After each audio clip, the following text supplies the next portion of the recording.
जय श्री कृष्ण दोस्तों।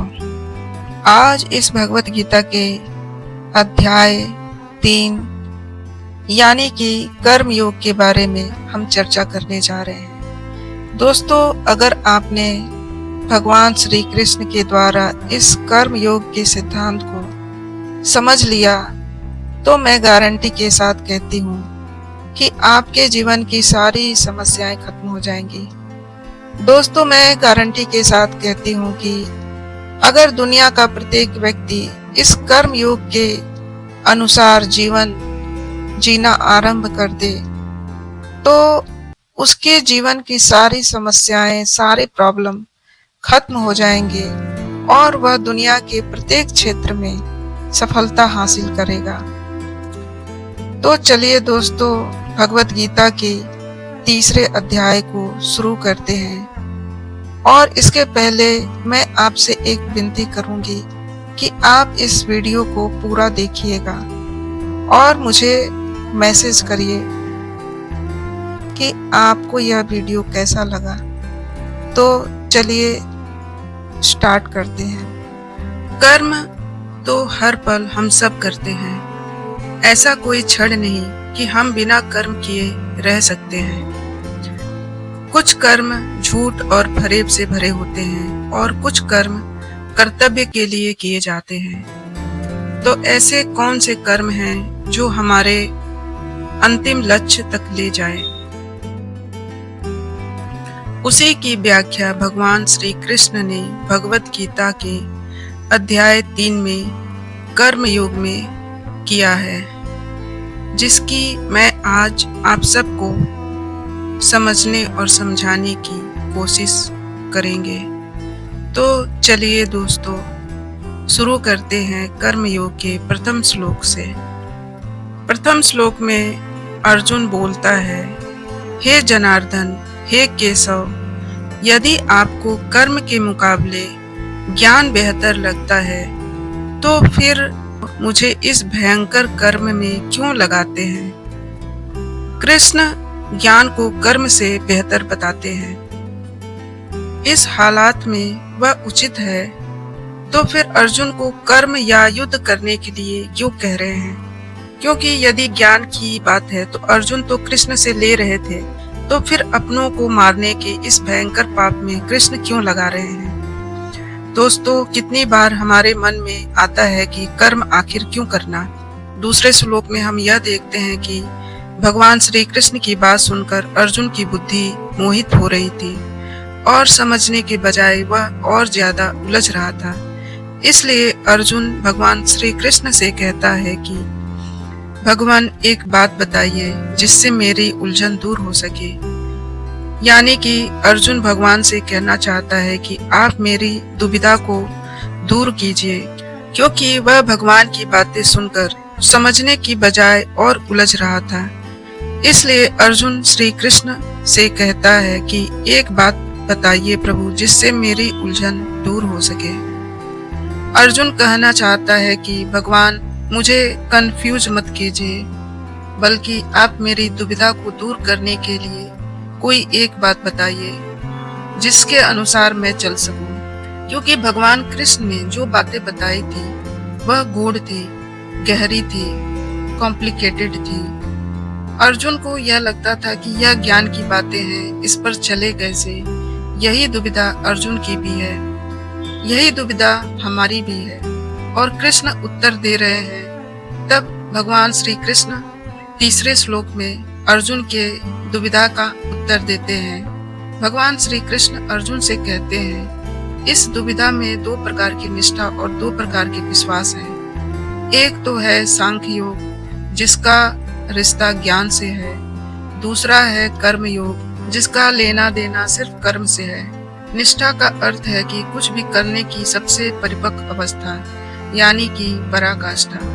अपनी इंद्रियों को वश में करके परमात्मा में ध्यान लगाना ज्ञान योग से होता है, जिसे कहते हैं सांख्य योग या संन्यास योग। दूसरा होता है कर्म योग, मतलब निष्काम कर्म करके फल में आसक्ति ना रखना।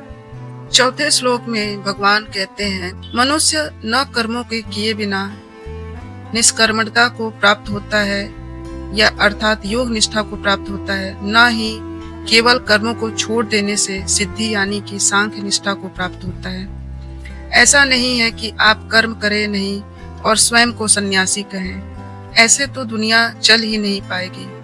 अपने कर्तव्यों को छोड़कर अगर हम सन्यासी बन जाते हैं और यह समझे कि हमें मोक्ष मिल जाएगा, तो यह असंभव है। ऐसा नहीं हो सकता कि कर्मों को त्याग दे और खुद को कर्मयोगी कहें। कर्म को ना करने या उसे हमेशा के लिए त्याग देने से कुछ भी हासिल नहीं होगा। 5वें श्लोक में कहते हैं, ऐसा हो ही नहीं सकता कि मनुष्य किसी भी काल में क्षण मात्र भी बिना कर्म किए रह जाए। किसी भी काल में क्षण मात्र भी बिना कर्म किए रह जाए। हमारी दुनिया ऐसी है, चाहे या ना चाहे, कर्म किए बिना हम नहीं रह सकते। कर्म ना करना भी कर्म करना ही है। एक प्रकार से जिस तरह हम इस दुनिया में आए हैं, जिस तरह से प्रकृति ने हमें, नेचर ने हमें बनाया है, उसका गुण यही है कि हम हर समय कर्म करें। प्रकृति में कुछ रुकता नहीं, सांसें चलती है, समय चलता है, जीवन का चक्र चलता ही रहता है। जब तक जीवित रहेगा इंसान तो कर्म भी करेगा। इसलिए आवश्यक है कि कर्म को समझा जाए और उसे समझकर उसे किया जाए। 6ठे श्लोक में भगवान बताते हैं कि जो सिर्फ दिखावे के लिए अपने इंद्रियों के ऊपर से रोक कर लेकिन अंदर मन में हमेशा उसी के बारे में सोचता है, वह मिथ्याचारी या दंभी कहा जाता है और झूठा और घमंडी कहा जाता है। अर्थात खाना खाने से तो मना कर दिया और हर समय खाने और उसके स्वाद के बारे में सोचता रहे, तो यह कैसा उपवास? इसे उपवास नहीं माना जाएगा। कितने ही लोग हैं, साधु सन्यासी मिलेंगे जो कहते हैं कि वे दुनिया को त्याग दिए हैं, कर्म को त्याग दिए हैं, लेकिन अगर उनके मन में दुनिया के लिए लालसा है, इच्छा है, तो श्री कृष्ण उन्हें झूठा और पाखंडी बताते हैं। 7वें श्लोक में भगवान कहते हैं, हे अर्जुन, जो पुरुष सच्चे मन से इंद्रियों को कंट्रोल में करके उनसे बिना लगाव लगाए कर्म करता है, वो ही कर्म योग का पालन करता है, वो ही श्रेष्ठ है। कृष्ण एक तरह से अर्जुन को चेतावनी दे रहे हैं कि इंद्रियों को तो वश में करना ही है, परंतु साथ ही साथ मन का उन इंद्रियों से किसी भी प्रकार का लगाव नहीं होना चाहिए। उसे ही कर्म योग माना जाएगा। जब इंद्रियां वश में होती हैं तो आप कुछ भी करने में सक्षम होते हैं। किसी भी तरह की कोई बाधा, कोई भी डिस्टरबेंस आपको आपके काम से रोक नहीं सकती। और अगर आप इंद्रियों के वश में हैं तो वे चाहे स्वादिष्ट खाने की महक ही क्यों ना हो, कोई सुंदर स्त्री क्यों ना हो, आसपास का शोर क्यों ना हो, छोटी या बड़ी हर बाधा आपको आपके काम करने से रोकेगी। 8वें श्लोक में भगवान श्री कृष्ण कहते हैं, हे अर्जुन, तुम केवल कर्तव्य निभा, क्योंकि कर्म ना करने के मुकाबले कर्म करना बेहतर है, तथा कर्म ना करने से तुम्हारा जिंदा रहना भी पॉसिबल नहीं है।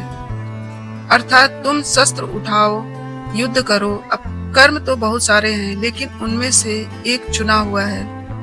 उस चुने हुए को निर्धारित कर्म कहते हैं। अपनी मर्जी से आप कर्म चुन लेंगे तो उसे निर्धारित नहीं माना जाएगा। आपको अपना कर्तव्य समझकर अपना कर्म चुनना होगा, अथवा जो कर्म आपको मिला है उसे अपना कर्तव्य समझकर निभाना होगा। 9वें श्लोक में भगवान श्री कृष्ण पूरे समाज के भलाई वाला कर्म को समझा रहे हैं। यज्ञ वो होता है जिसमें सब शामिल होते हैं। कृष्ण कहते हैं कि यज्ञ के लिए किए जाने वाले कर्मों से मनुष्य समुदाय कर्मों से बंधता है। इसलिए हे अर्जुन, तुम इच्छाओं को छोड़कर भली भांति कर्म कर, अर्थात समाज और प्रजा की भलाई के लिए किया गया निस्वार्थ काम।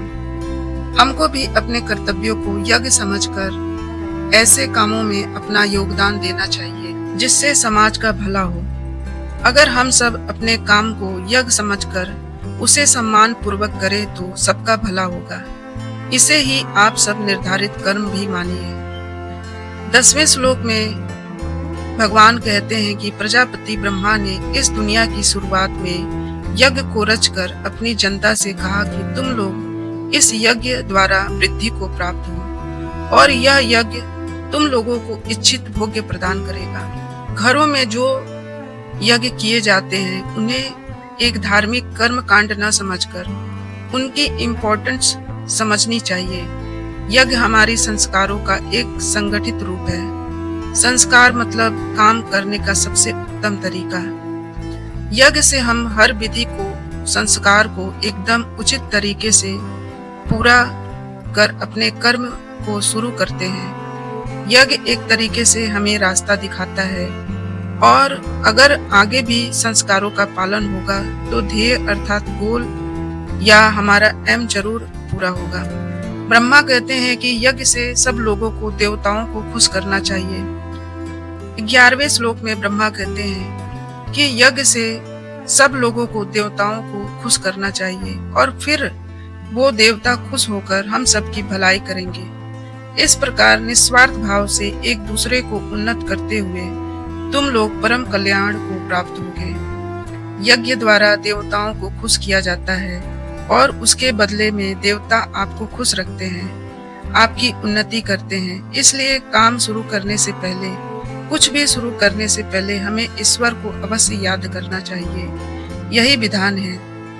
यही ईश्वर का नाम जब सही तरीके से, सही पद्धति और सही मेथड के साथ किया जाता है तो उसे यज्ञ कहते हैं। यज्ञ को अपने तथा देवताओं के बीच का एक माध्यम मान लीजिए जिससे दोनों के बीच संबंध बना रहता है। 12वें श्लोक में भगवान कहते हैं कि यज्ञ करके जब आप देवताओं की पूजा करते हैं तो देवता आपकी बिना मांगे ही आपकी सारी इच्छाओं को पूरा कर देते हैं। लेकिन जो यज्ञ नहीं करता, जो किसी देवता को प्रणाम नहीं करता लेकिन फिर भी अपनी इच्छाओं को पूरा करना चाहता है, उन्हें चोर समझना चाहिए, क्योंकि कुछ देने पर ही कुछ मिलता है, कुछ करने से कुछ मिलता है। बिना अर्थ चढ़ाए, बिना पूजा किए अगर कोई चाहता है कि उसकी मनोकामना पूरी हो जाए, बिना कोई काम किए कोई सोचे कि उसका काम बन जाए, तो इसे बेईमानी या चोरी ही तो कहा जाएगा। 13वें श्लोक में भगवान कहते हैं यज्ञ से बचे हुए अन्न को खाने वाले श्रेष्ठ पुरुष सब पापों से मुक्त हो जाते हैं और जो पापी लोग अपनी शरीर को पोषण करने के लिए अन्न पकाते हैं वे तो पाप को ही खाते हैं। हम क्या सिर्फ खाकर जिंदा रहने और फिर मर जाने के लिए पैदा होते हैं? ऐसे जीवन का क्या मतलब? अपने जीवन का उद्देश्य हमें समझना चाहिए। इस ब्रह्मांड में हम क्यों आए हैं, क्यों हमें ईश्वर या मोक्ष को प्राप्त करना है, इन सब को समझने के लिए ही यज्ञ जैसे अनुष्ठान किए जाते हैं। जो लोग यज्ञ या ईश्वर को याद किए बिना केवल अपने जिंदा रहने में ही लगे रहते हैं, उन्हें चोर समझना चाहिए। 14वें और 15वें श्लोक में भगवान कहते हैं कि अगर अन्न खत्म हो जाए तो सब खत्म हो जाएगा। संपूर्ण प्राणी जगत हर कोई अन्न से उत्पन्न होते हैं। अन्न की उत्पत्ति दृष्टि से होती है, यानी कि बारिश, और बारिश कर्मों से ही होते हैं और कर्म की उन्नति वेद से। हमारी संस्कृति का सारा ज्ञान वेद से ही तो आया है और कर्म की उन्नति वेद से। हमारी संस्कृति का सारा ज्ञान वेद से ही तो आया है।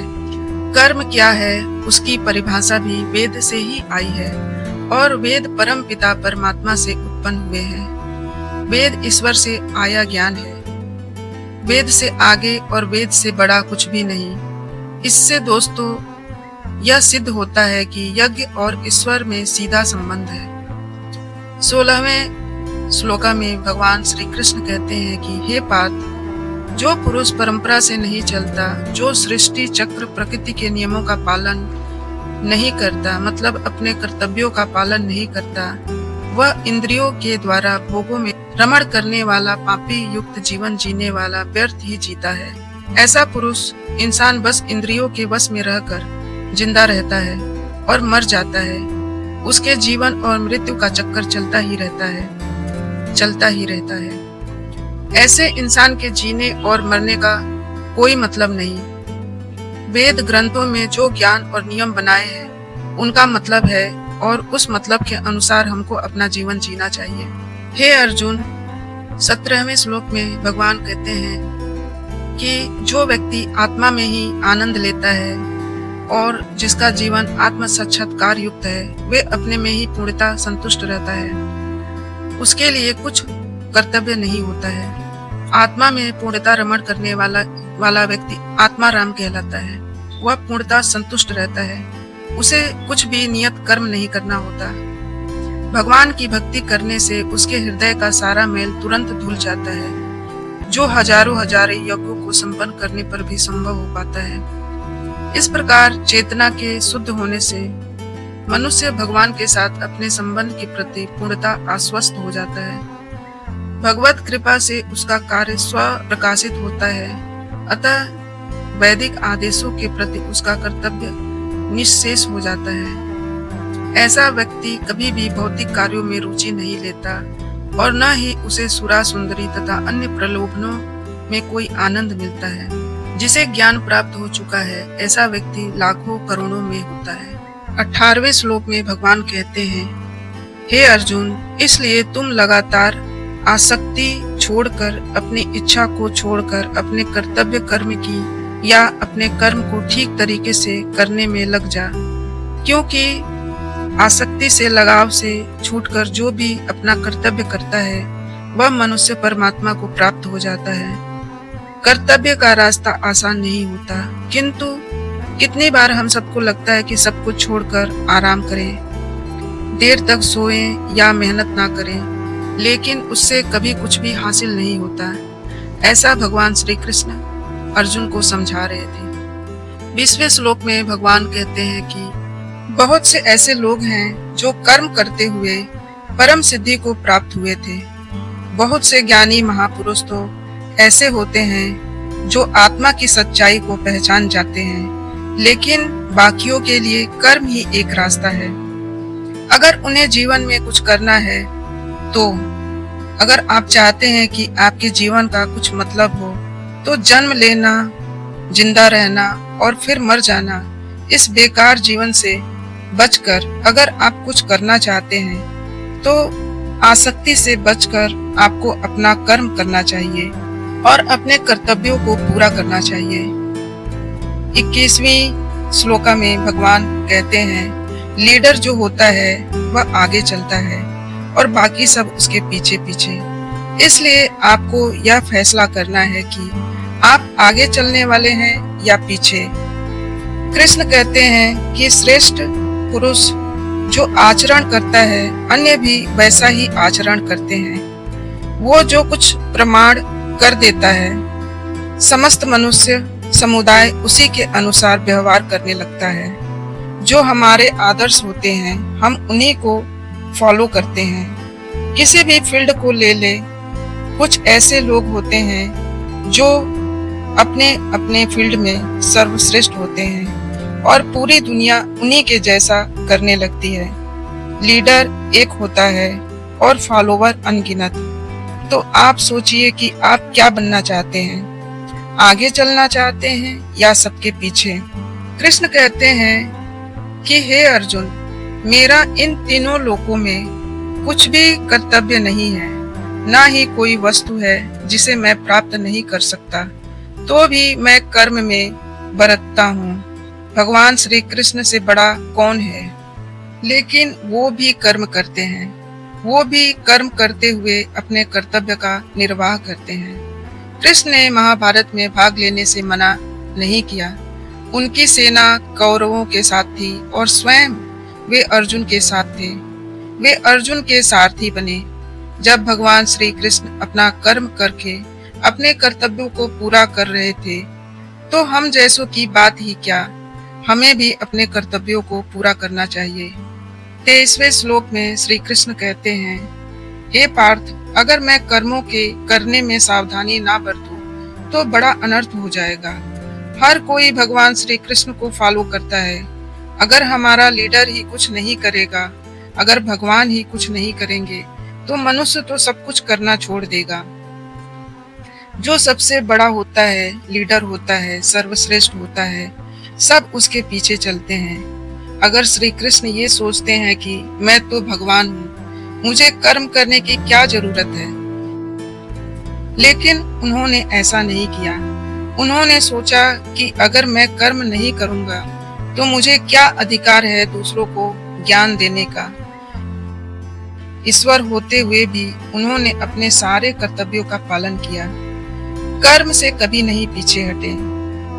उनके पग चिन्हों में ही हमें चलने की कोशिश करनी चाहिए और सर्वश्रेष्ठ बनने की कोशिश करनी है। 24वें श्लोका में भगवान बता रहे हैं कि यदि कर्म न करूं तो ये मनुष्य नष्ट भ्रष्ट हो जाएंगे और तब मैं वर्ण संकर को उत्पन्न करने का कारण बन जाऊंगा और इस तरह संपूर्ण प्राणियों के शांति का विनाशक बन जाऊंगा।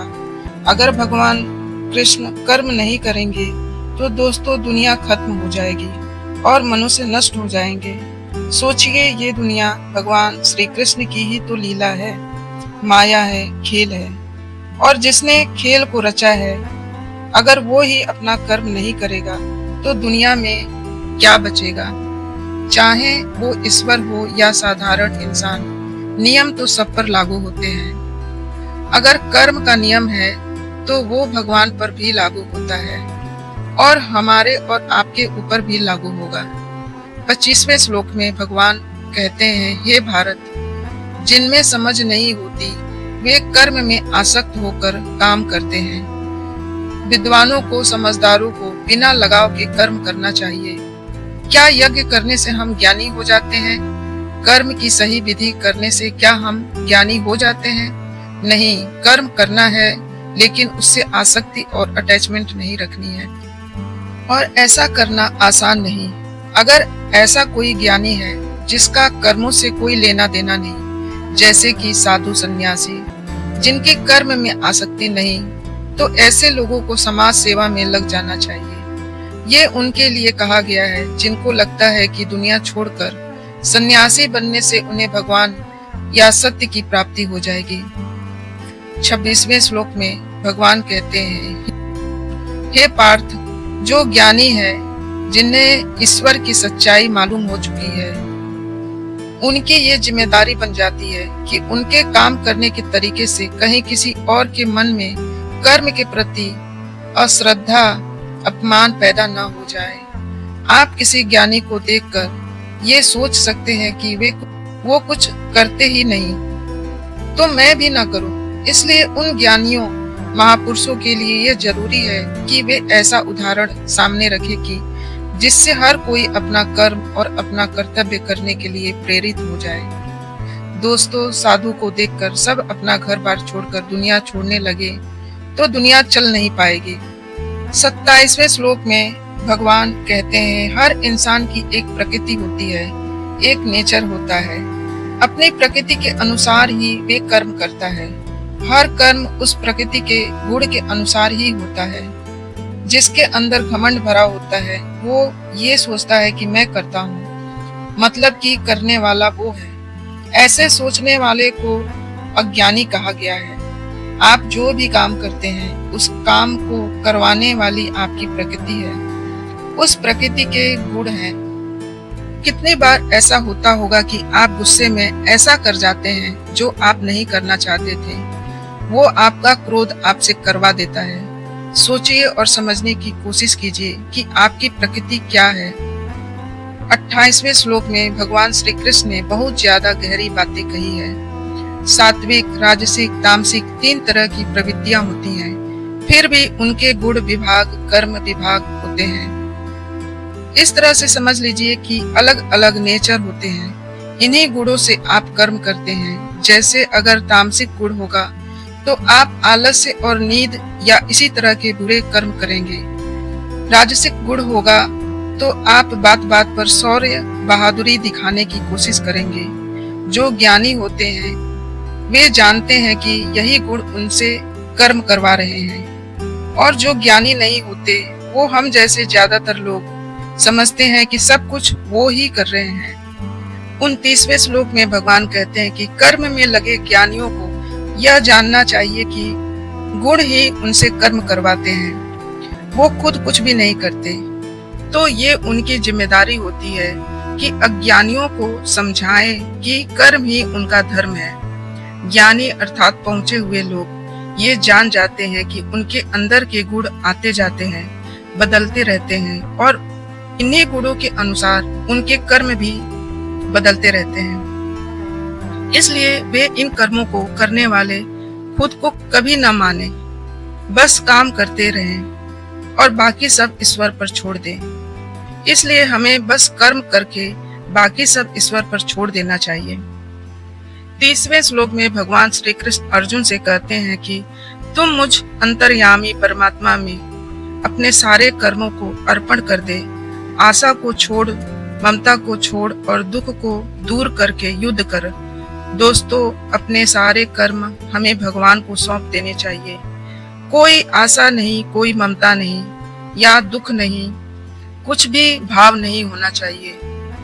तो जा और बस युद्ध कर। इसे ही हमें अपने जीवन का फार्मूला मान लेना चाहिए। इसे ही हमें अपने जीवन की सफलता का फार्मूला मान लेना चाहिए। जी हाँ, सफलता। कुछ भी करने का, आगे बढ़ने का, आशा, ममता, दुख सब कुछ भूल कर बस काम में लग जाना चाहिए और उन्नति करते जाइए। 31वें श्लोक में भगवान कहते हैं कि जीवन का मकसद है मोक्ष प्राप्त करना, जीने मरने के चक्कर से बचना। निष्काम कर्म का अगला कदम वही होता है। इसी के बारे में कृष्ण कहते हैं कि जो मनुष्य दोष दृष्टि से रहित श्रद्धा युक्त होकर मेरे इस मत का सदा अनुसरण करेगा, वो सारे कर्मों से छूट जाएगा।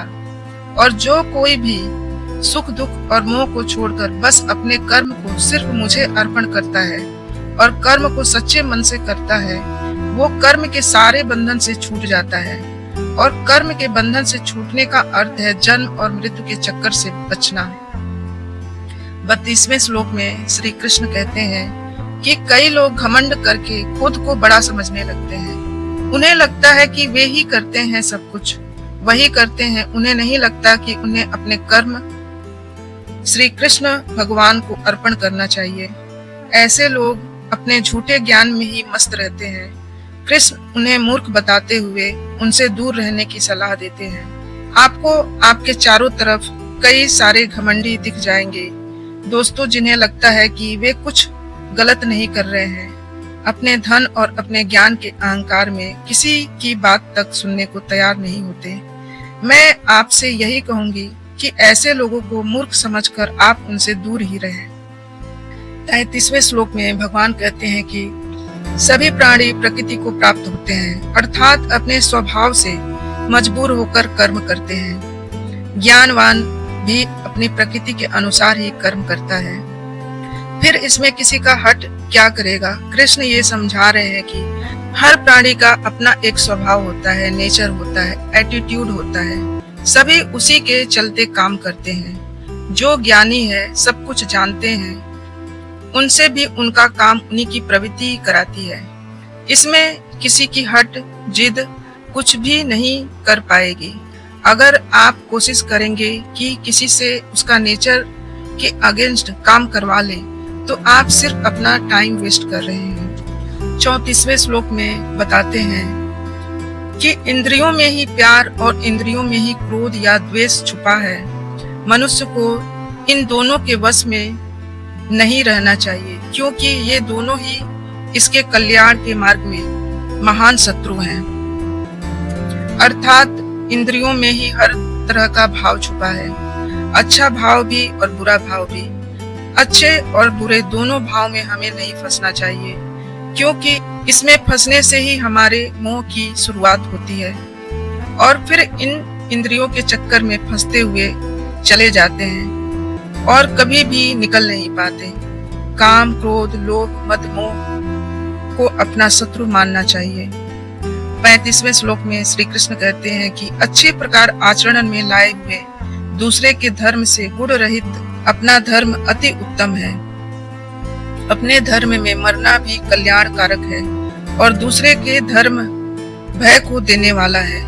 हर किसी को अपना कर्तव्य, अपना कर्म और अपना धर्म ही करना चाहिए। श्री कृष्ण कहते हैं कि अगर आपको अपने धर्म के लिए मरना भी पड़े तो भी अच्छा है, लेकिन कभी भी किसी दूसरे के धर्म को स्वीकार नहीं करना चाहिए। कोई बेहद कमजोर, जिसे खुद पर विश्वास ना हो, दूसरे के धर्म को अपनाता है। जिसमें थोड़ा भी आत्मसम्मान होता है ना, वो कभी भी दूसरे के धर्म को नहीं अपनाता।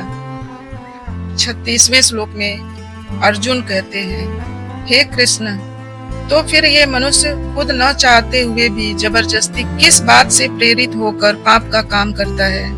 अर्जुन यहाँ पर बड़ा वैलिड सवाल करते हैं। दोस्तों, क्यों मनुष्य भगवान कृष्ण के अनुसार कहे राह पर नहीं चल पाता? क्यों वो पाप के रास्ते पर चलता है? ऐसा क्या हो जाता है कि लोगों के साथ कि वो सही रास्ते पर नहीं चल पाता? क्यों वो पाप के रास्ते पर चलता है, गलत रास्ते पर चलने लगते हैं, चाहे वो ये बात को जानते हों या न जानते हों? वो क्या चीज है जो उन्हें विवश करती है पाप करने के लिए? उनकी बुद्धि, उनके मन, उनके गुण किस बात को दोष दे?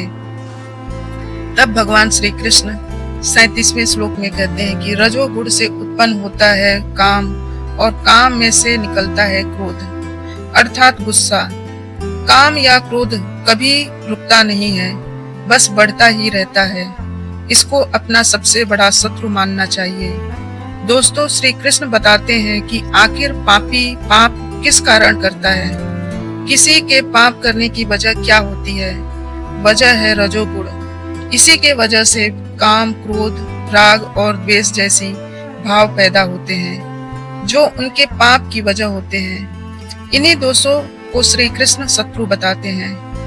इन भावों का मन में आते ही आपको समझ में आ जाना चाहिए कि आप पर शत्रु हावी हो रहा है। आपको उसको रोकने की आवश्यकता है।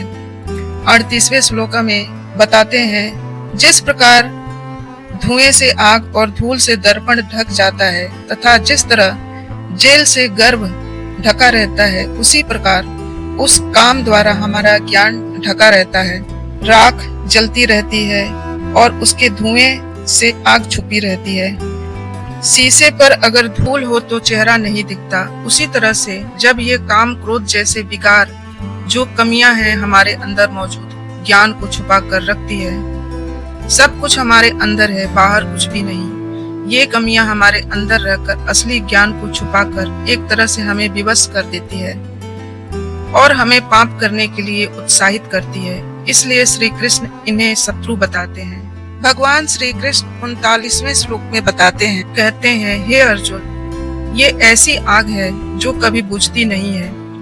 इस आग का मतलब है काम, और इसी से मनुष्य का ज्ञान ढका हुआ है।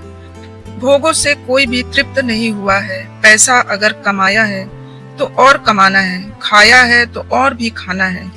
भोगों का कोई अंत नहीं होता, बल्कि ये भोग मनुष्य का अंत करके ही मानते हैं। जैसे आग को ईंधन मिलता रहे तो वे कभी बुझती नहीं। इन भोगों को जब आप बढ़ाते हैं तो आप जलती हुई अग्नि में ईंधन ही डालते हैं। काम, क्रोध, मद, मत्सर, लोभ और मोह को नियंत्रण में रखना ही इस आग को बुझाने का एक तरीका है। 40वें श्लोक में कृष्ण अर्जुन को समझा रहे हैं कि इंद्रियां, मन और बुद्धि, ये सब इसके घर कहे जाते हैं।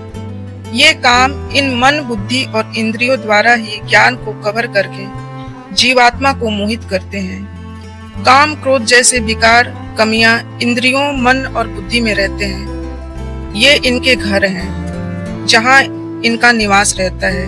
घर में रहकर ये कमियां घर के मालिक को मोहित करके उसे ही खत्म करने की कोशिश करती हैं। कुछ अच्छा देखकर मन में लालच आता है। काम पूरा न होने पर क्रोध आता है। इसी तरह से ये कमियां हमारे दिल और दिमाग पर कब्जा करना शुरू करती हैं और हम हमेशा इनके वश में रहते हैं। 41वें श्लोक में भगवान कहते हैं, हे अर्जुन, तुम अपने इंद्रियों को संयमित कर इस ज्ञान और विज्ञान का नाश करने वाली पापी काम को कुछ भी करके बलपूर्वक मार दे।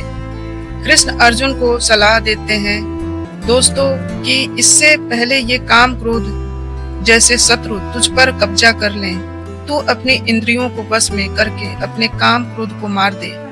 ये काम क्रोध ही हैं जो हमारे अंदर मौजूद ज्ञान को खत्म करके उसमें शंका भरते हैं, हमें हमारे रास्ते से भटकाते हैं। कितनी ही बार आपके साथ भी ऐसा होता होगा कि कोई जरूरी काम करते हुए आराम करने का मन करता होगा। बस यही वह समय होता है दोस्तों, जब आपको अपनी इंद्रियों को वश में करना होता है। 42वें श्लोका में इंद्रियों को स्थूल शरीर से बेहतर बलवान और सूक्ष्म यानी सैटल कहते हैं। इन इंद्रियों से बेहतर मन है, मन से भी बेहतर बुद्धि है, और जो बुद्धि से बड़ा है वो है आत्मा। कृष्ण कहते हैं कि हमारे शरीर से श्रेष्ठ हमारी इंद्रियां हैं। सही बात है, किसी भी शरीर को उसकी इंद्रियां पल भर में वश में कर लेती हैं, लेकिन इंद्रियों से बड़ा मन है। आप अपने मन से इंद्रियों को कंट्रोल कर सकते हैं, और मन से बड़ी बुद्धि है। गहरी बात है दोस्तों, इस बात को ध्यान में रखिएगा। तो अभी तक सबसे बड़ी हुई बुद्धि, और बुद्धि से भी बड़ी है आत्मा, और इसी आत्मा को समझने का ये सारा खेल है। 43वें श्लोका में भगवान श्री कृष्ण अपनी बात को समझाते हुए कह रहे हैं कि हे अर्जुन, इसी प्रकार बुद्धि से बेहतर अर्थात सूक्ष्म बलवान और अत्यंत श्रेष्ठ आत्मा को मार, बुद्धि से अपने मन को वश कर, और हे महाबाहो, तू इस काम रूपी दुर्जय शत्रु यानी कि इस इनविजिबल एनिमी को मार दे। बुद्धि से मन को वश में करना है। अगर मन वश में हो गया तो आप इंद्रियों को भी वश में कर लेंगे। जब मन और इंद्रियां आपके वश में हैं, तो फिर उसका अगला कदम होगा आत्मा के पास पहुंचना, और आत्मा परमात्मा का ही एक रूप है, और आपकी बुद्धि आपको आपके आत्मा के करीब पहुंचा सकती है। तो दोस्तों, ये था भगवत गीता का 3rd चैप्टर। कैसा लगा आपको दोस्तों? हमें मैसेज करके जरूर बताइएगा। धन्यवाद। जय श्री कृष्ण।